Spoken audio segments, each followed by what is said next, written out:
여러분, 오늘 우리가 함께 읽은 이 시편 87편은 시온 시편으로 분류되는 그런 6편의 시 중에 하나에 속하는 시편입니다.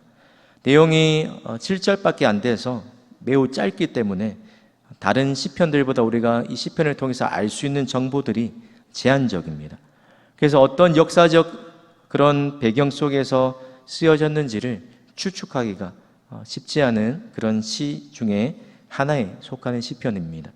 그렇지만 오늘 우리가 이 본문을 읽으면서 분명하게 알 수 있고 또 우리가 읽으면서 와닿는 표현들이 있었습니다. 여러분은 시편 87편을 읽으시면서 어떤 단어가 눈에 들어오셨습니까? 저는 2절과 3절 그리고 4절에 나오는 단어와 표현들이 저에게 인상적으로 다가왔습니다. 이 시편 87편은 예루살렘에 대한 찬송 시입니다.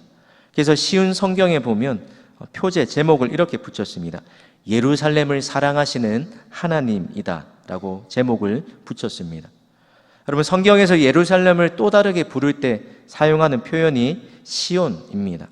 그러니까 시온을 찬양하는 노래, 예루살렘에 대한 찬송시가 오늘 시편 87편의 내용이라는 겁니다. 오늘 우리가 보았던 이 시편을 87편을 살펴보면서 우리가 첫 번째로 기억해야 할 것이 있습니다. 바로 하나님의 눈으로 교회를 바라보고 사랑해야 한다라는 겁니다. 왜 이 시편이 예루살렘을 사랑하시는 하나님이라는 제목이 붙었을까?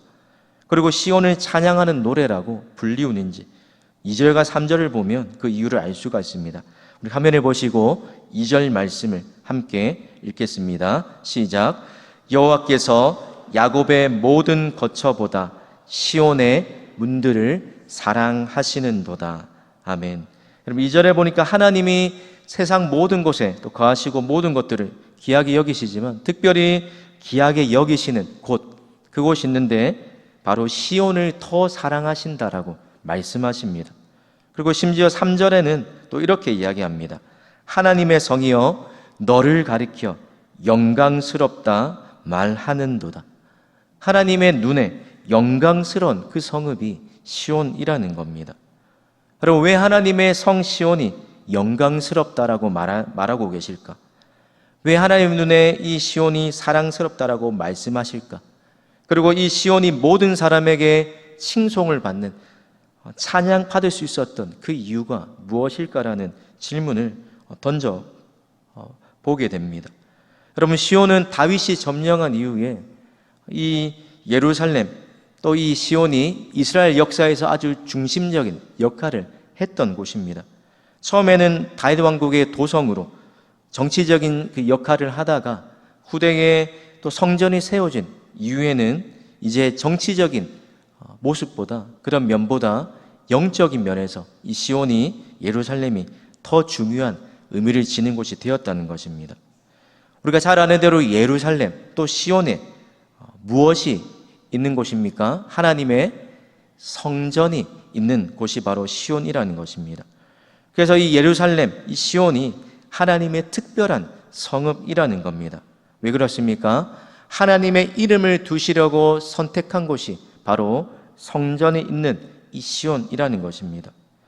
또 이 성전에서 하나님과 하나님의 백성이 만나는 것이요, 그곳에 하나님이 거하시는 곳이요, 그래서 궁극적으로 시온을 생각할 때 하나님의 은총이 흘러 넘치는 곳이라고 우리가 이 시온의 의미를 생각하기 때문에 다른 그 어떤 것보다 더 사랑하시고 하나님 눈에 보시기에 영광스러운 그곳이 시온이라고 말씀하고 있는 것입니다.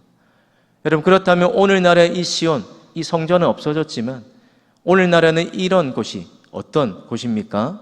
바로 교회입니다. 예배의 장소요, 또 말씀이 선포되는 곳이요, 하나님께 예배하는 자들이 모여있는 그 성전이 바로 하나님의 은혜가 흘러 넘치는 곳, 시온과 같은 곳, 그것이 바로 교회라는 것입니다. 하나님께서 그런 교회를 바라보실 때 어떻게 바라보실까요?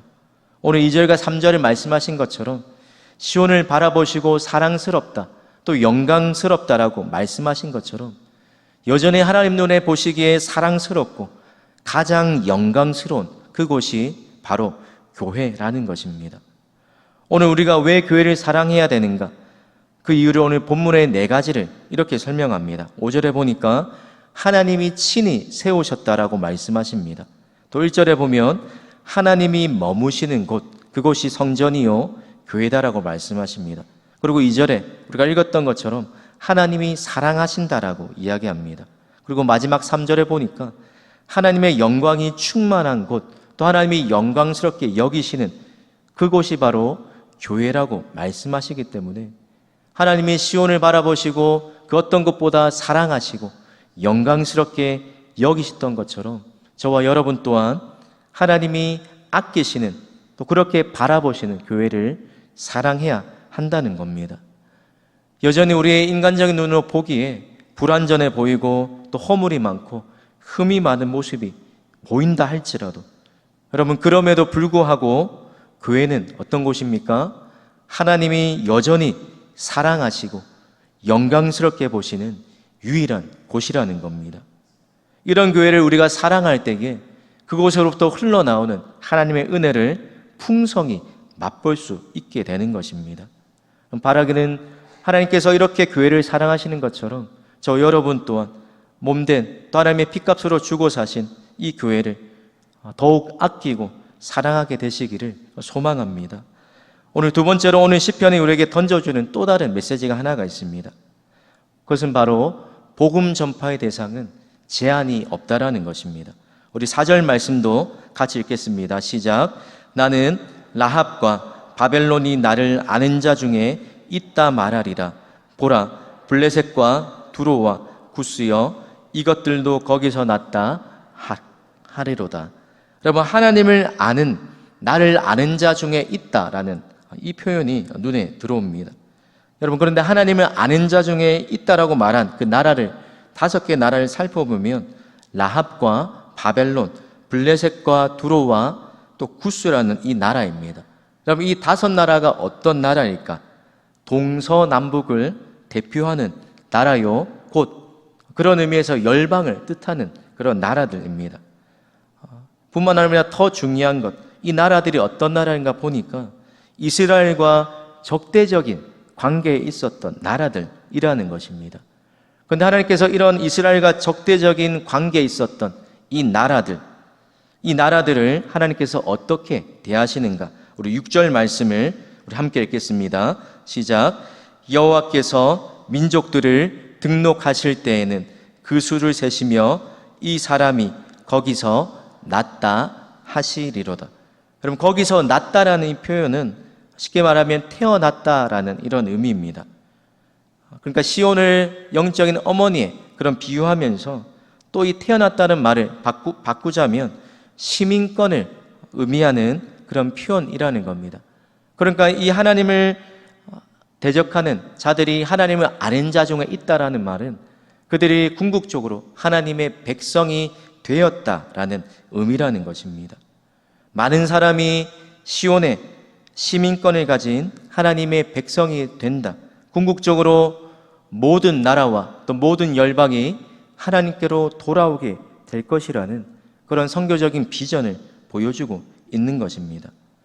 그래서 그들을 하나님이 등록하셨다라고 말씀하십니다. 등록하셨다는 말은 책에 기록하다, 명부에 올리다라는 그런 의미를 가지고 있는데, 그런 이 이미지를 우리가 잘 아는 성경에서 그런 이미지를 찾아보면 바로 생명책에 이름을 기록하는 그런 모습과 흡사한 이미지를 떠올릴 수 있습니다. 여러분, 이런 나를 아는 자 중에 있다, 또 그들을 등록하셨다고 말씀하시면서 궁극적으로 오늘 시편이 어떻게 끝이 나는가? 7절 말씀을 보십시오. 노래하는 자와 뛰어노는 자들이 말하기를 나의 모든 근원이 내게 있다 하리로다. 하나님을 찬양하는 그런 장면으로 끝이 납니다. 여기서 노래하는 자와 뛰어노는 자들, 누구를 가리킵니까? 하나님의 은혜로 구원을 얻게 된 그 이방인들을 가리킵니다. 그들이 하나님을 찬양하는, 하나님께 나아와 또 예배하는 그런 모습으로 끝이 나고 있다는 것입니다. 그리고 오늘 본문을 통해서 하나님이 가장 귀하게 여기시고 아끼시는, 또 하나님의 눈길이 머무는 것이 교회라는 사실뿐만 아니라 그 교회를 통해서 하나님이 여전히 하고 계시는 일, 또 그 교회에 맡기신 사명이 바로 모든 열방이 주께로 돌아오게 하시는 일, 그 일에 어느 누구도 제한이 없고 또 어느 누구도 한계가 없고 모든 열방을 품에 안으시고 궁극적으로 나를 대적하는, 하나님을 대적하는 자들까지도 돌이키게 하시는, 그리하여 그들로부터 찬송과 영광을 받으시기에 합당하신 분이 하나님이심을 보여주고 있는 것입니다. 그러면서 동시에 교회인 저와 여러분에게 이스라엘을 열방의 빛으로 삼으셔서 모든 민족을 구원하시려는 그 계획을 가지셨던 것처럼 오늘 교회인 저와 여러분을 통해서 난 사람을 통하여서 동일하게 주님을 모르는 자들에게, 흑암에 사는 그 백성들에게 복음의 빛을 비추는 그 사명들을 감당하시기를 원하신다는 것입니다. 사랑하는 성도 여러분, 오늘도 나를 아는 자 중에 있다라고 말씀하시면서 그들을 기록하셨다, 생명책에 기록하셨다라고 말씀하시는 이 하나님 앞에 오늘 우리가 품고 기도하고 또 복음을 전해야 할 그 대상은 누구입니까? 오늘 이 새벽에도 또 수많은 분들이, 또 가족과 친척과 수많은 분들의 하나님을 알게 되는 그런 기도 제목을 가지고 기도하실 줄 압니다. 또 신방에 다니면서 많은 분들의 기도 제목이 또 가족분들과 또 믿지 않는 분들의 돌이킴을 위하여서 하나님이 믿게 해달라는 그런 기도 제목들을 많이 듣게 됩니다. 오늘 본문을 통해서 하나님께서 그들도 나를 아는 자 중에 있다, 그들을 기록했다라고 말씀하십니다. 먼저 은혜를 입고 또 우리를 통해 하나님의 이 복음의 영광이 드러나게 하실 그 일을 기억하시면서 오늘도 기도하실 때 우리를 통해 또 그 일을 이루실 하나님을 바라보면서 믿음으로 인내하고 또 복음을 전하여서 많은 영혼을 옳은 대로 인도하는 그런 하늘의 별과 같이 빛나는 그런 복된 인생 되시기를 우리 주님의 이름으로 축복합니다. 우리 화면에 기도 제목을 함께 읽겠습니다. 많은 영혼을 옳은 대로 돌아오는 별과 같이 빛나는 인생 되게 하옵소서. 주일 전도팀과 선교사님을 통해 잃어버린 영혼들이 돌아오게 하옵소서. 아멘. 기도하겠습니다. 하나님 아버지, 우리를 하나님의 백성 삼아주시고 우리를 여전히 사랑하시고 또 영광스러운 교회로 불러주시니 감사합니다.